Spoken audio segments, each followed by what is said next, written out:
37 Rajya Sabha seats across 10 states in இந்தியாவுக்கு election commission of India பார்த்தீங்கன்னா Rajya Sabha எலெக்ஷன்ஸ்க்கான date அறிவிச்சிட்டாங்க. அந்த election date 16 March 2026.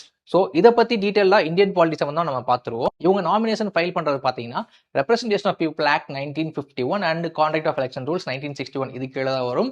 So returning officer முன்னாடி இவங்களுடைய நாமினேஷனை ஃபைல் பண்ணும், இவருடைய அஃபிடவிட்ஸை ப்ரொவைட் பண்ணும். அட்லீஸ்ட் 1 MLA வந்து இவங்களை ப்ரொபோஸ் பண்ணிருக்கணும் அண்ட் 1 செகண்டர் ப்ரொபோஸ் பண்ணிருக்கணும். அதுக்கப்புறம் இவங்க 3rd ஷெட்யூல் படி உறுதிமொழி ஏற்கணும். இந்தியன் கான்ஸ்டியூஷன் ஆர்டிகல் 84 படி இவங்களோட குவாலிஃபிகேஷன் பார்த்தீங்கன்னா must be a citizen of India and at least 30 years of age.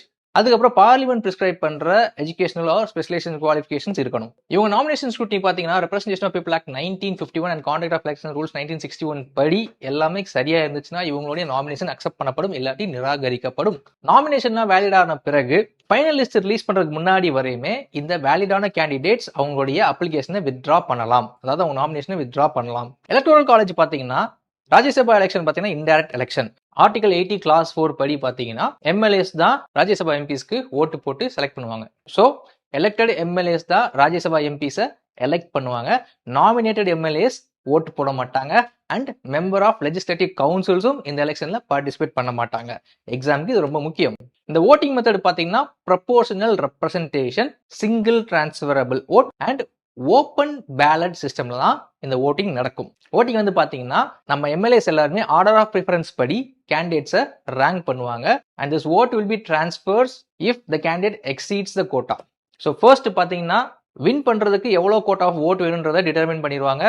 அதுக்கப்புறம் ஃபர்ஸ்ட் ப்ரிஃபரன்ஸ் ஓட்டை கவுண்ட் பண்ணுவாங்க, அடுத்து சர்ப்ளஸ் ஓட்டை டிரான்ஸ்ஃபர் பண்ணுவாங்க.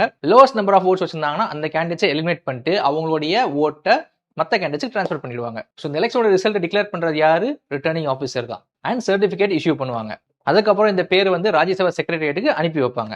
ஸோ ராஜ்யசபா எம்பிஸோடைய டென்யூர் பார்த்தீங்கன்னா 6 years அண்ட் எவ்ரி 2 years பார்த்தீங்கன்னா 1/3 ஆஃப் மெம்பர்ஸ் வந்து ரிட்டையர் ஆயிடுவாங்க. எதுல? ராஜ்யசபால. ஸ்பெஷல் கேசஸ் பார்த்தீங்கன்னா article 80 clause 1 and article 80 clause 3 படி பிரசிடென்ட் வந்து ராஜ்யசபா மெம்பர்ஸை நாமினேட் பண்ணுவார். தேங்க்ஸ் ஃபார் வாட்சிங் திஸ் வீடியோ.